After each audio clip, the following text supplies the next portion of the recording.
자, 이전 강의에서는 한 칸에는 한 가지 정보만 들어가야 된다. 뭐 이런 이제 규칙, 첫 번째 규칙에 대해서 배워봤습니다. 그래서 이 규칙에서는 근데 모호한 부분이 있어요. 그 부분이 어떤 부분이냐면 한 가지 정보라는 게 관점에 따라서 달라질 수 있다는 점이에요. 이게 무슨 말이냐면 이전에 우리가 봤던 거는 이런 식으로 콤마를 기준으로 나열되어 있는 데이터는 두 가지 이상의 정보구나. 이걸로 구별하면 되겠네. 이거는 쉬운 버전이에요. 쉬운 버전인데 좀 모호한 어려운 버전 볼게요. 자, 여기 보시면 우리 사용자 이름을 저장할 때 박재성, 김시현 이렇게 저장하는 게 당연하잖아요. 이거 그냥 한 가지 정보 아니야? 이지만 누군가의 입장에서는 이거를 두 가지 정보로 보기도 해요. 이걸 두 가지 정보로 보기도 하는데 보세요. 누군가는 아니 박재성은 성이라는 한 가지 정보와 이름이라는 정보가 두 가지잖아. 왜 두 가지 정보를 한 칸에 넣어? 이렇게 얘기할 수도 있는 거예요. 자, 여기 적혀져 있죠. 누군가는 박대성이라는 전체 이름이 하나의 정보라고 생각할 수 있지만 누군가는 박이라는 게 하나의 정보고 재성이라는 게 하나의 정보라고 판단할 수도 있다는 겁니다. 누가 어떤 게 맞나요? 둘 다 올바른 관점이에요. 말 그대로 한 가지 정보라는 거는 절대적이진 않아요. 자신의 서비스에 맞게 판단을 해야 됩니다. 자신의 서비스를 봤을 때는 이게 한 가지 정보로 판단하는 게 맞아요, 아니에요를 판단할 수 있어요. 기준은 자신의 서비스여야 돼요. 그럼 판단하는 방법은 서비스에서 데이터를 사용 방식에 따라 결정을 하시면 됩니다. 예를 들어서 서비스에서 성과 이름을 따로따로 조회해야 되는 경우가 많은 서비스를 그렇게 기획을 했다고 칠게요. 그러면 이렇게 형태를 구성하는 게 좋아요. 이렇게 구성하면은 매번 이름을 불러와서 또 이렇게 잘라서 그 데이터를 써야 되잖아요. 매번 이렇게 자르고 분리하는 작업들이 귀찮으니까 이렇게 테이블을 우리는 제1규칙을 지켜서 분리해왔단 말이죠. 그러다 보니 우리 서비스에서는 성이랑 이름이랑 따로 분류해서 관리를 해야만 편할 것 같아. 따로따로 조회할 일이 많을 것 같아. 하시면은 성이랑 이름을 분리해서 저장하시고 만약에 아니 우리 그렇게 분리할 일 없는데 그냥 한 번에 그냥 다 이렇게 이름 통째로 불러오지 이런 식으로 불러올 일밖에 없어. 성이랑 이름을 따로 불러오거나 뭐 박씨만 이렇게 따로 뭐 조회를 해야 되거나 그럴 일이 없어. 라고 하신다면 첫 번째 테이블의 형태로 구성하는 게 좋습니다. 이게 기획에 따라서 달라질 수도 있다는 점이에요. 그래서 그거를 서비스에서 데이터의 사용 방식에 따라 결정을 해야 된다. 이런 의미로 정리를 해드린 겁니다. 자, 비슷한 예시 하나 더 볼게요. 우리 가게에서 휴대전화번호 정보를 저장할 때 어떻게 저장하지? 사람들 고민한단 말이에요. 자, 전화번호 저장할 때, 자, 이렇게 주로 저장 잘 안 합니다. 대시 잘 안 넣어요. 전화번호에서 대시 빼고 이렇게 숫자로 저장을 할 수 있는, 그냥 통째로 다 저장하는 방법이 있어요.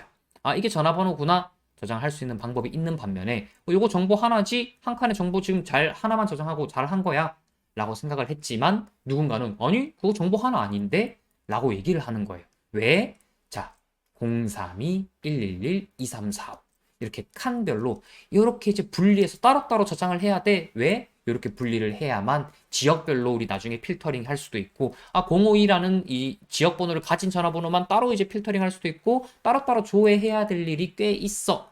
일 경우에는 이렇게 분리해서 저장을 하기도 한다는 겁니다.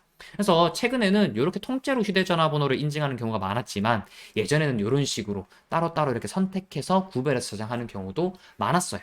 그러면 뭐가 정답인가요? 정답은 없는 거예요. 절대적인 건 없어요.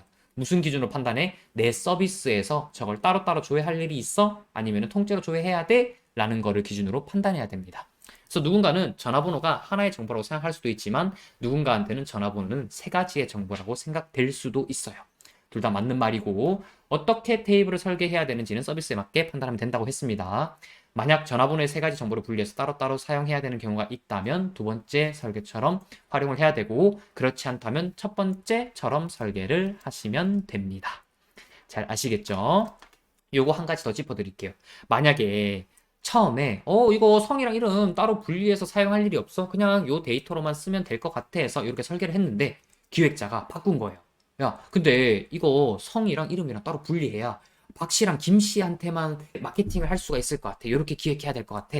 데이터 이렇게 저장하면 안 돼? 라고 물어보는 거예요. 그러면 우리 입장에서는 처음에 이렇게 설계했다고 하더라도 기획이 바뀌면은 데이터를 따로 저장해야만 관리하고 분리해서 사용하기 좋겠네. 한 칸에 한 가지 정보라고 봤지만 이걸 이제 두 가지 정보로 보기 시작했네. 거기에 맞춰서 데이터베이스의 설계도 같이 바꿔줘야 됩니다. 그래서 데이터베이스 설계는 처음 딱 고정한 대로 끝까지 가는 게 아니라 상황에 따라, 기획에 따라 그때그때 적용을 시켜 나가야 되는, 적응을 하고 변경을 시켜야 되는 그런 구조이기도 합니다. 여기까지 짚어드렸어요. 그래서 이렇게 배우시고 요약해 드리겠습니다. 우리 첫 번째 규칙에 대해서 배운 내용 요약해 드릴 건데 요것만큼은 이제 머릿속에 잘 이해하고 기억하고 계셔야 되고 요거에 대한 내용을 들었을 때 잘 이해되는지 확인해 보세요. 자, 첫 번째로는 우리가 배운 거, 첫 번째 규칙, 한 칸에는 한 가지 정보만 들어가야 된다. 요 사실을 배우셨고요. 두 번째로 한 칸에 두 가지 이상의 정보가 들어가 있을 땐 어떻게 해야 돼? 테이블을 분리하면서 포린 키를 활용하면 된다라고 얘기를 했습니다. 그래서 포린키를 이제 활용하면 된다가 두 번째 요약이고, 세 번째는 특정 테이블에 포린키를 도입을 했을 때 규칙 1이 안 지켜지는 경우가 있다고 했어요. 우리 여기 위에서 이런 식으로 설계가 돼서 분명 테이블을 분리하고 포린키 했는데 제일 규칙을 또 어기는데요. 규칙 1을 어기는데요. 어떻게 한다고 했냐? 우리 다른 테이블로 포린키를 옮긴다고 했어요. 어떻게 옮겼냐면 요렇게 있던 포린키를 이 스토어스 가게 테이블에 있던 포린키를 판매 상품에 있는 포린키로 옮겼어요. 그렇게 했더니 규칙 1이 지켜지더라. 다른 테이블로 포린키를 옮겨보자. 요거를 해보시라고 제가 정리를 해드렸고, 그리고 한 가지의 정보의 기준은 절대적이지 않다. 서비스에 맞게 판단을 하셔야 된다라고 얘기를 했습니다. 만약에 혹시나 두 개인데요, 정보가 두 개인데요 하면은 이렇게 분리를 해서 구성을 하실 수도 있어요. 요렇게 컬럼을 분리해서 한 칸에 한 가지 정보만 들어가게 수정을 하기도 하는구나. 요까지 하시면 규칙 1은 다 배우신 겁니다. 그럼 여기서 일단 마무리하고 또 다음 강의에서 두 번째 규칙에 대해서 알아볼 수 있도록 하겠습니다.